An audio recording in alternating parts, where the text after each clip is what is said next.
Welcome everyone to another edition of the Classic Comic Archive, a series where I recap and review many of Marvel Comics' most seminal early issues.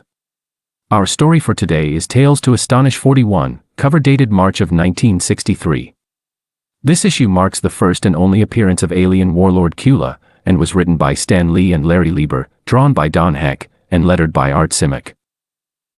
Our issue begins as Dr. Hank Pym is arriving at the home of a fellow scientist named Paul, who'd invited him over to show him one of his latest inventions. But oddly, Paul isn't answering the door, and growing worried that he might have fallen ill, Pym decides to enter the house as Ant-Man, as he always carries a spare costume. So he inhales his shrinking gas, changes outside, and enters through the keyhole of the front door.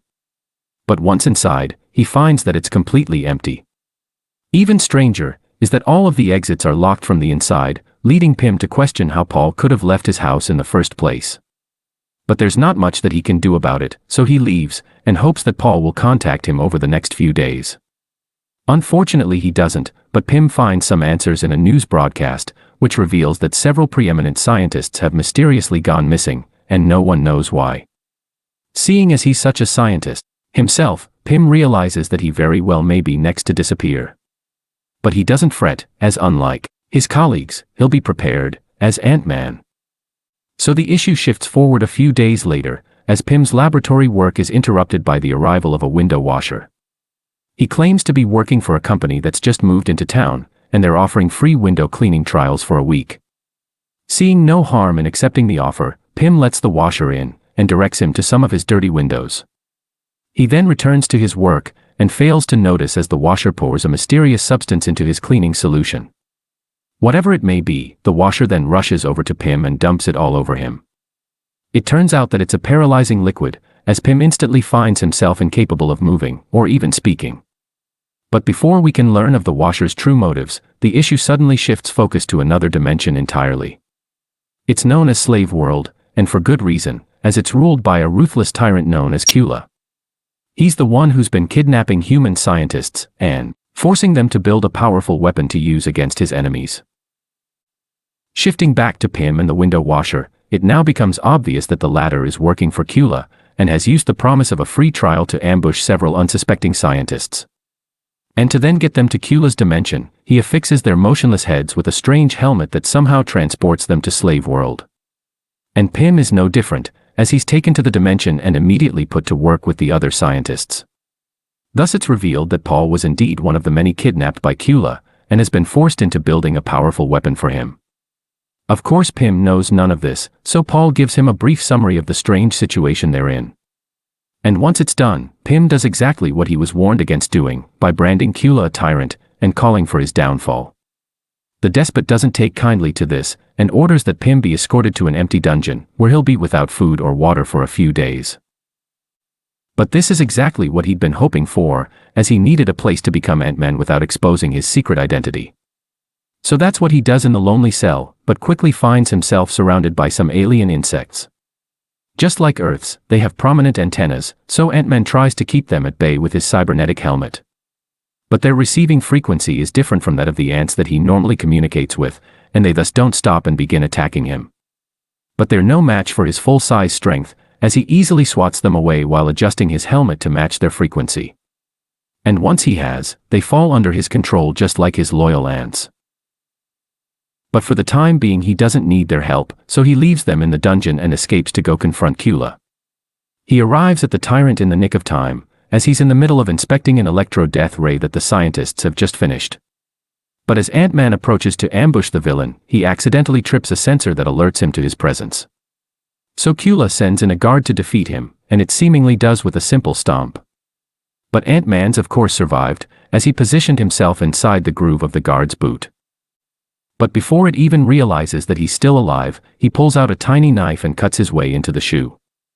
From there, he crawls up the guard's leg, and then hops out to go free the scientists.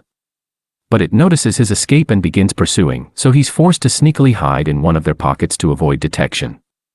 The guard then demands to know which scientist is housing the hero, but they all feign ignorance, and refuse to give away his location.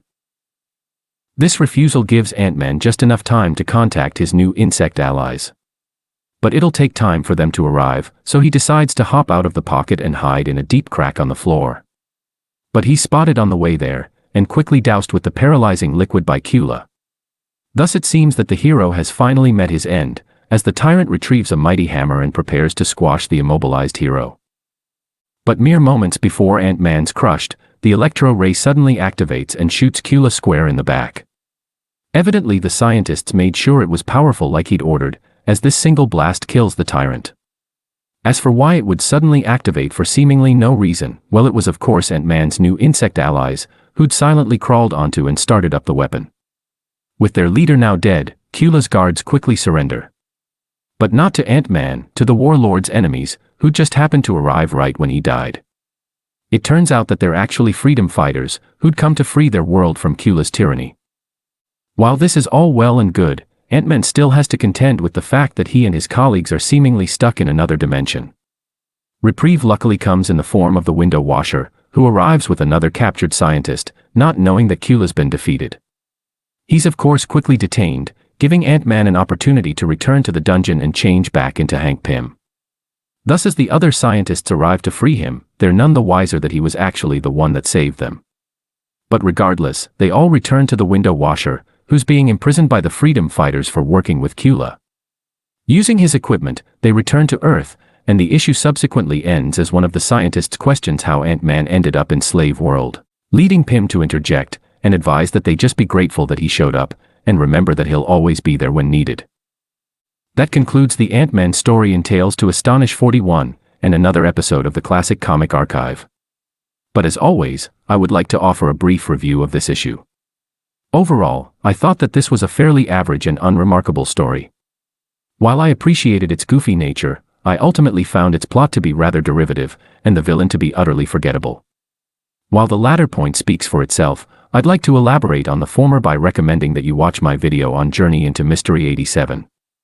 While I won't go into detail on its story, I'd just like to point out that that issue and this one share a strikingly similar plot. They're more or less the same, except that instead of being kidnapped by aliens, the mighty Thor is kidnapped by Soviet spies. But in any case, let me know what you thought of this issue and the video, and feel free to suggest other classic comics for me to cover. Thanks for watching.